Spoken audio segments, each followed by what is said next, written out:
Hi అండి, నమస్తే. Welcome back to another video. ఈ వీడియో ఏంటంటే శనివారం రోజు మా పూజ ఎలా జరిగిందనేది ఈ వీడియో.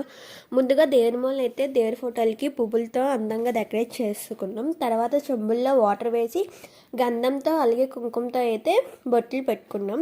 తర్వాత దీపం పెట్టే దీపం కుండలకు కూడా గంధము అలాగే కుంకుమతో అయితే బొట్లు ఫినిష్ చేస్తాం. తర్వాత అయితే దానమందం కాడ తులసమ్మ కాడ అయితే చెంబుతో వాటర్ పెడేసాం. బయట చాలా పెద్దవాన్ పడడం వల్ల తులసమ్మ కాడ దీపం పెట్టినంత కావలేదండి, అందుకే ఊదుదుప్పలు ఒకటి వెలిగించేసుకున్నాం. తర్వాత బియ్యం పిండితో చేసిన ప్రమిదలోకి కూడా గంధం అలాగే కుంకుమతో బొట్లు పెట్టుకున్నాము. ఇది ఎలా తయారు చేసుకోవాలనేది మన ఛానల్లో ఉంది, ఎవరికైనా ఇంట్రెస్ట్ ఉంటే వెళ్ళి చూడండి. సో వీటిని కూడా నీట్గా బొట్లు పెట్టుకొని దేనిమూల అయితే నీట్గా డెకరేషన్ చేసేసుకున్నాము. సో లాస్ట్కి అయితే పూజ అయిపోయిందండి.